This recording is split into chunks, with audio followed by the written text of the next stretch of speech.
Jésus-Christ, le Fils de Dieu, Jésus-Christ, le Fils de Dieu, est mort à la croix, est mort à la croix. Jésus-Christ, le Fils de Dieu, Jésus-Christ. Voilà.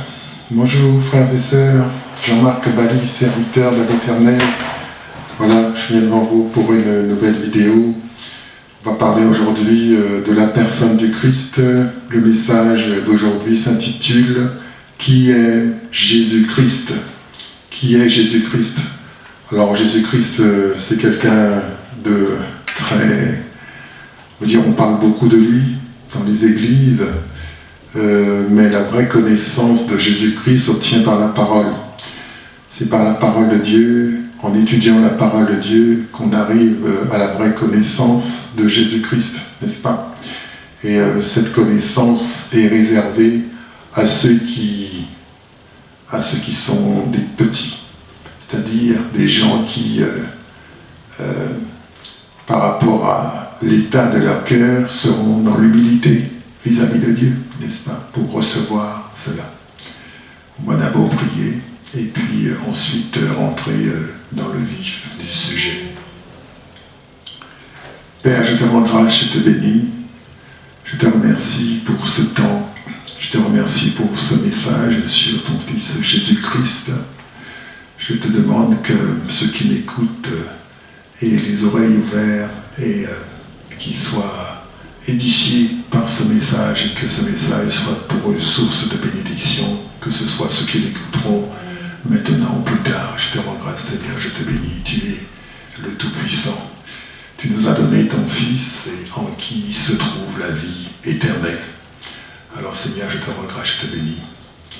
Et je prends autorité maintenant sur tout esprit impur. Je commande à toute entité spirituelle diabolique de quitter ces lieux, dès maintenant et à toujours.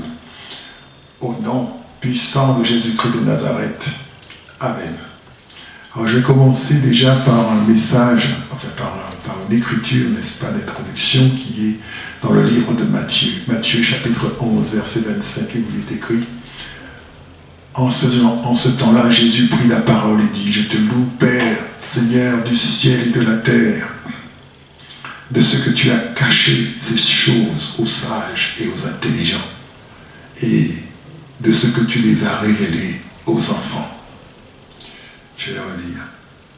Matthieu chapitre 11, verset 25. En ce temps-là, Jésus prit la parole et dit « Je te loue, Père, Seigneur du ciel et de la terre, de ce que tu as caché ces choses aux sages et aux intelligents, et de ce que tu les as révélées aux enfants. » Voilà, Seigneur, je te rends grâce, je te bénis, je te remercie. Voilà, Seigneur, la question évoquée ici, frères et sœurs, c'est l'humilité dans le cœur, les enfants. Les enfants, ça veut dire ceux qui sont enseignables.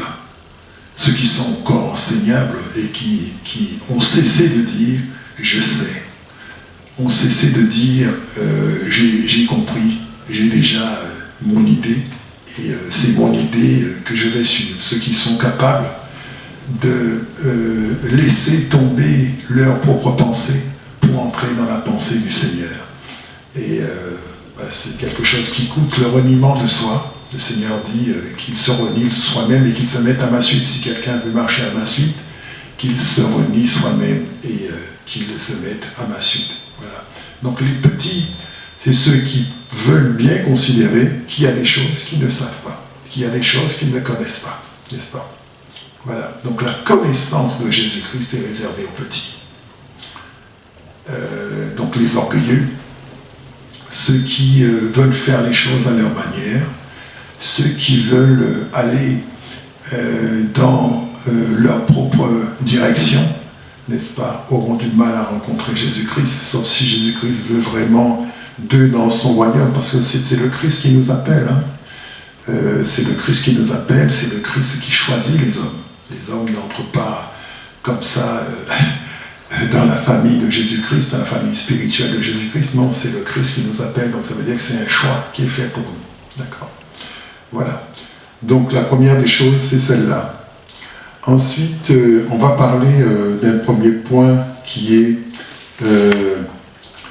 que Jésus-Christ est la première des créatures de Dieu. Ce que je suis en train de dire, c'est vraiment des choses que j'ai prises dans la parole. Ce ne sont pas des choses que j'ai entendues.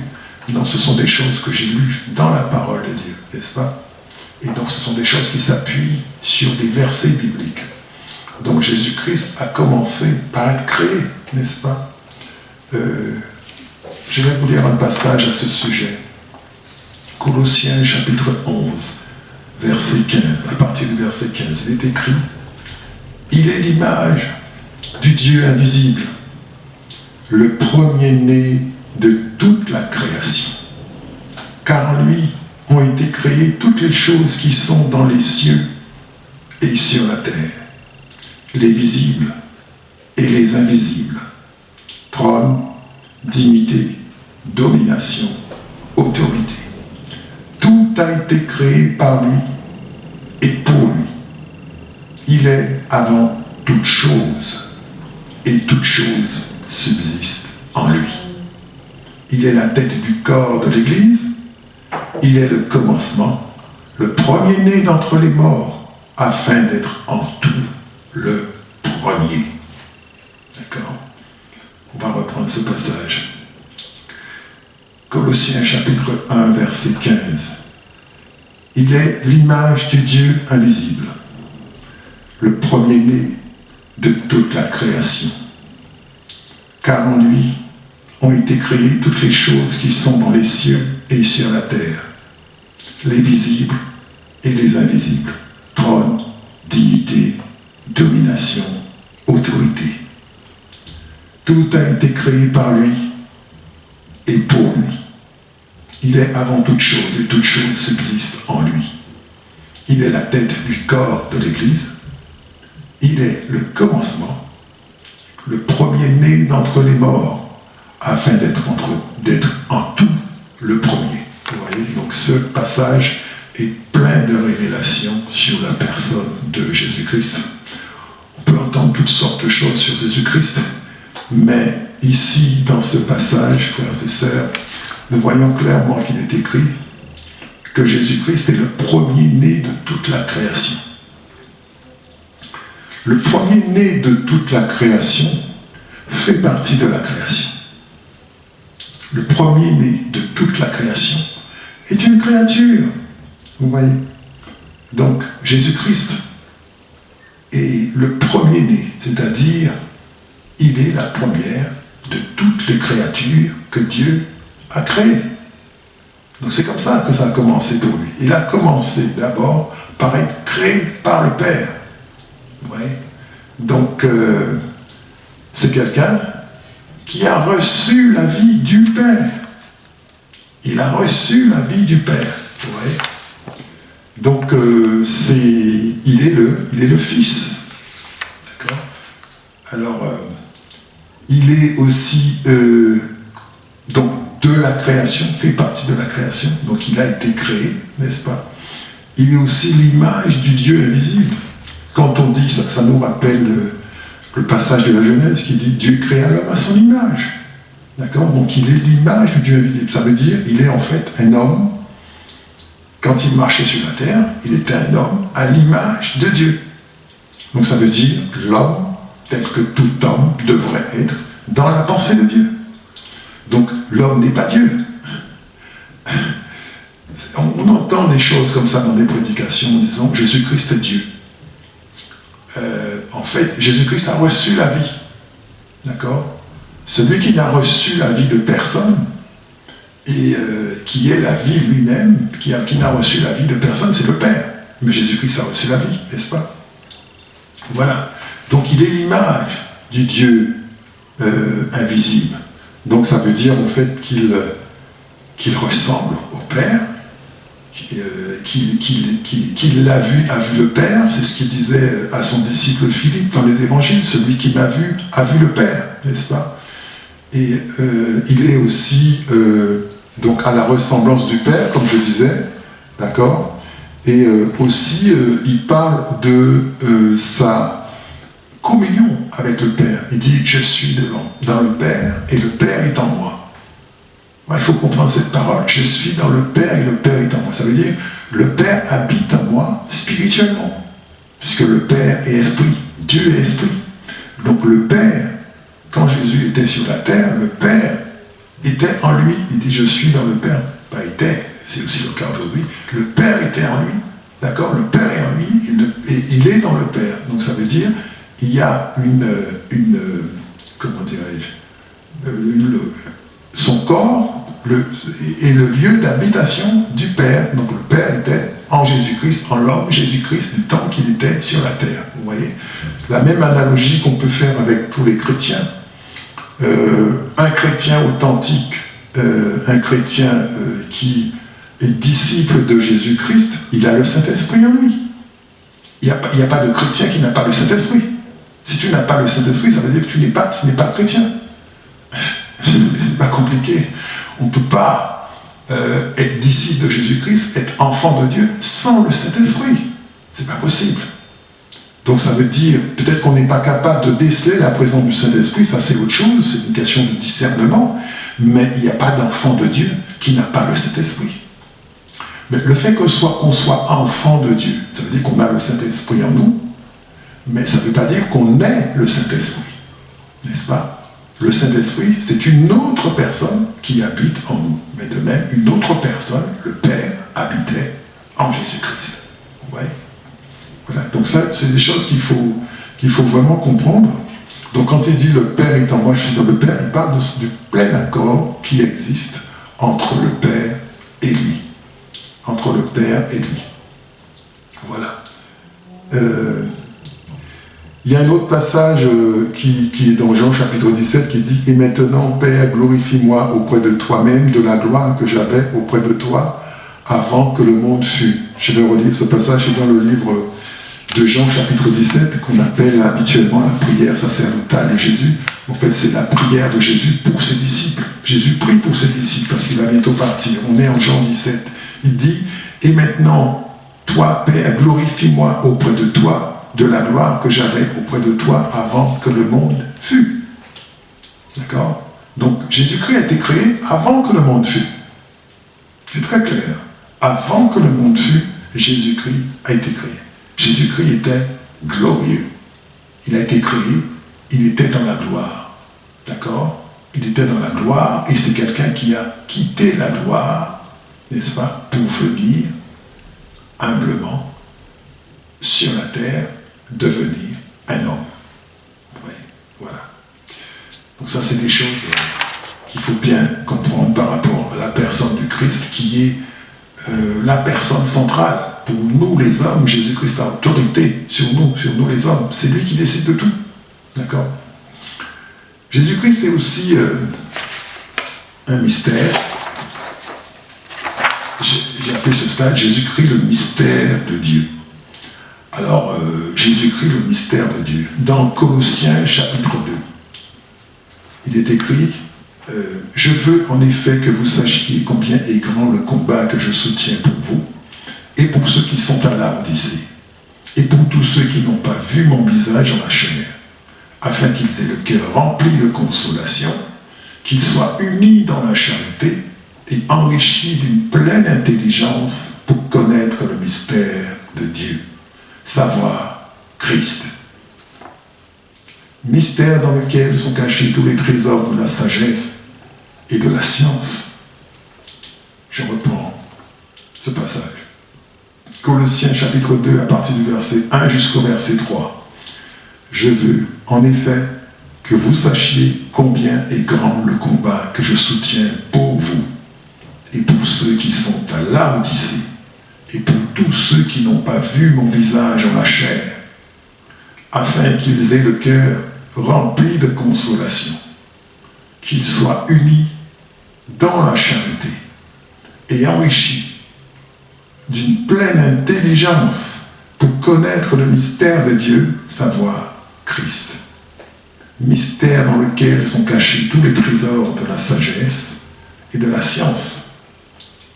Donc Jésus-Christ, c'est le mystère. Un mystère, c'est quelque chose qui est caché.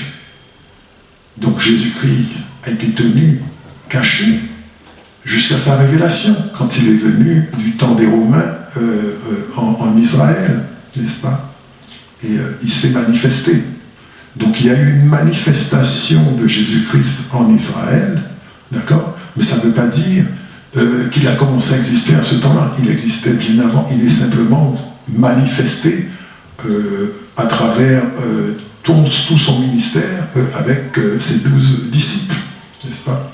Voilà, donc Jésus-Christ est un mystère. Il est dit qu'il contient tous les trésors cachés de la sagesse et de la science. Donc ça veut dire que tout est en Jésus-Christ. En fait, c'est ce qu'il faut comprendre, frères et sœurs. Tout est en Jésus-Christ, n'est-ce pas? Et Jésus-Christ, c'est celui qui donne selon ce qu'il veut donner. À qui il veut le donner, comme il veut le donner. Donc tout lui appartient, tout est à lui, n'est-ce pas? Et c'est lui qui détient toutes choses. Donc ça veut dire que il est le maître de toutes choses. Il faut vraiment comprendre que Jésus-Christ est une créature qui est au-dessus de toutes les créatures. Au-dessus de toutes les créatures. Le seul qui le dépasse, c'est le Père. Vous voyez? Vous regardez quand vous avez l'exemple de Joseph qui était en Égypte. Joseph, c'est un type de Jésus-Christ aussi. D'accord? Mais quand il est rentré dans sa destinée, il est devenu le numéro 2 du royaume. Le seul qui lui était supérieur, c'était Pharaon. Vous voyez? Mais en dehors de Pharaon, Joseph avait autorité sur tout le monde. Mais voilà, Jésus-Christ, c'est la même chose. Jésus-Christ, il a autorité. Il a autorité sur tout et c'est lui qui décide de tout. Amen. Voilà. Alors ça, c'est des questions à bien comprendre, et surtout quand il s'agit de prier, sur la manière de prier, sur, comment dirais-je, la foi qu'on doit avoir en Jésus-Christ. Et savoir qu'effectivement, lorsqu'on demande quelque chose à Jésus-Christ, si on a la foi et que c'est sa volonté, il a le pouvoir de l'accomplir, parce qu'il est tout puissant et que le Père lui a remis, n'est-ce pas, toutes choses. Amen. Voilà. Donc il est le mystère de Dieu. Quand on dit mystère de Dieu, ça veut dire que pendant tout le temps, il est resté caché et il s'est révélé à un certain moment de l'histoire. Voilà. Ensuite, un autre point que je voudrais voir par rapport à Jésus-Christ avec vous, c'est par rapport à l'immortalité de Jésus-Christ. L'immortalité de Jésus-Christ. J'ai pris pour ça le livre de Révélation, Révélation chapitre 1, verset 17, il est écrit « Quand je le vis, je tombai à ses pieds comme mort. Il posa sa main sur moi, sa main droite, en disant « Ne crains point, je suis le premier et le dernier et le vivant. J'étais mort, et voici je suis vivant au siècle des siècles. Je tiens les clés de la mort et du séjour des morts. » On reprend ce passage. Quand je le vis, je tombais à ses pieds comme mort. Il posa sur moi sa main droite en disant « Ne crains point, je suis le premier et le dernier, et le vivant. J'étais mort, et voici, je suis vivant au siècle des siècles. Je tiens les clés de la mort et du séjour des morts. » Là, c'est un passage très puissant qui révèle que Jésus-Christ est mort. Vous voyez? Ça veut dire que Jésus-Christ est passé par la mort. Dieu, le Père, ne peut pas mourir. D'accord? Il fallait que ce soit le Fils qui meure. Et pour que le Fils meure, il fallait qu'il soit mortel. S'il n'est pas mortel, il ne peut pas mourir, il ne peut pas s'offrir en sacrifice à la croix. Pour qu'il puisse s'offrir en sacrifice à la croix, il fallait que Jésus-Christ, n'est-ce pas, soit mortel. Il est devenu donc un homme mortel, n'est-ce pas? Et donc, tout ce qui s'est passé, les faux procès, les trahisons, les mensonges, et puis finalement il se fait assassiner sur une croix, abandonné par tous ses disciples, donc il meurt dans des conditions effroyables. n'est-ce pas? Personne ne connaîtra, ne comprendra jamais la souffrance qu'a été celle du Christ au moment de la croix. Je pense que ça aussi c'est un mystère. Et c'est pas des choses simples. C'est des choses profondes et Jésus ne va révéler sa souffrance qu'à ceux qui sont ses vrais amis. Ses vrais amis. Donc il faut avoir le cœur à Jésus-Christ pour entrer dans ces mystères. Si vous n'avez pas le cœur à Jésus-Christ, si vous n'appartenez pas à Jésus-Christ, vous n'entrerez pas dans la compréhension de ces mystères. Voilà. Et donc Jésus, mortel, n'est-ce pas? Comme il dit dans ce passage, j'étais mort. Donc il parle au passé. Là, quand il parle, il est déjà ressuscité. Il était mort, donc il est passé par la mort en tant que mortel. Il fallait qu'il soit mortel, n'est-ce pas? Et ensuite, il est ressuscité et il vit au siècle des siècles. Ça veut dire, dans son état de résurrection, il n'est plus mortel. C'est terminé. Il est mort une seule fois. Il n'est plus mortel et il est devenu donc immortel. N'est-ce pas? Mais il est toujours celui que le Christ, que le Père, a créé. N'est-ce pas? Le Père l'a simplement ramené à la vie et lui a donné, n'est-ce pas, l'immortalité. Donc, le Fils de Dieu ne meurt plus. C'est terminé. Il ne mourra plus. C'est quelqu'un, il est immortel. Donc, là aussi, ça montre que Jésus-Christ n'a pas de substitut. Vous voyez, le sacrifice pour le péché qu'a été offert par Jésus-Christ à la croix, je veux dire, ça ne se refera plus. Ça ne se refera plus. Voilà, parce que en Jésus-Christ, ça s'est fait une fois, il est déjà mort une fois, et il ne reviendra pas pour mourir une deuxième fois, parce qu'il n'est plus mortel. Voilà, donc ça montre l'impérieuse, n'est-ce pas, nécessité de venir à Jésus-Christ, pour ceux qui veulent avoir la vie, et qui veulent hériter du royaume qui s'en vient. Voilà. Alors, voilà par rapport à ce qu'on peut dire aussi, voilà, j'ai voulu parler aussi dans ce passage, un dernier point pour cette première partie du message donc, sur Jésus-Christ. On voit que l'apôtre Jean qui a écrit ce passage-là, sous l'inspiration de l'Esprit bien sûr, il dit, je le vis, je tombais à ses pieds comme mort. Vous voyez l'attitude de l'apôtre Jean. Il est tombé, ça veut dire, c'est pas une présence qu'il peut supporter. Il supporte pas, c'est un disciple, hein, il supporte pas la présence de Jésus. Il n'a pas supporté la présence de Jésus. Donc Jésus est capable d'arriver comme ça, avec une telle puissance, avec une telle force, avec une telle, comment dire, quelque chose qui s'impose, une telle gloire, d'accord, qu'il est capable, n'est-ce pas, les gens qui le voient sont dans l'incapacité de supporter sa présence. Ouais, et donc ils se mettent à terre. C'est pour ça que quand vous entendez des gens vous dire, voilà, le Christ m'est apparu, j'ai entendu plusieurs personnes dire ça, le Christ m'est apparu. Mais vous voyez, quand le Christ apparaît, je veux dire, c'est pas n'importe qui apparaît. C'est quelque chose de très très fort. Et on ne peut pas supporter ça. D'accord? Alors, il faut se méfier. Je pense que quand les gens disent, voilà, le Christ m'est apparu, ceci, cela, je veux dire, c'est pas tout le monde, L'apôtre Jean, vous avez vu comment il a fini, il est mort, d'accord? La plupart des disciples sont morts. L'évangile, c'est pas un jeu, hein. C'est vraiment quelque chose, quelque chose de très, comment dirais-je, qui a beaucoup d'effets. On peut mourir pour Jésus-Christ dans son ministère. Il y a des gens qui sont destinés à être des martyrs. Vous voyez, si vous lisez l'Apocalypse, il y a des martyrs qui se plaignent, qui sont sous l'autel.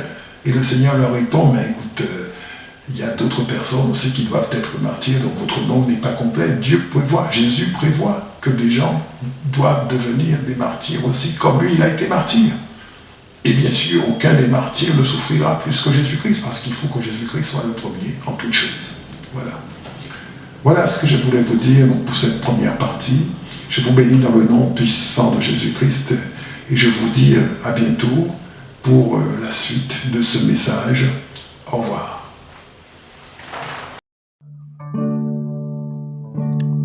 Jésus-Christ, le Fils de Dieu, Jésus-Christ, le Fils de Dieu, est mort à la croix, est mort à la croix. Jésus-Christ, le Fils de Dieu, Jésus-Christ, le Fils de Dieu, est mort à la croix, est mort à la croix. Il a sauvé mon âme, mes transgressions sont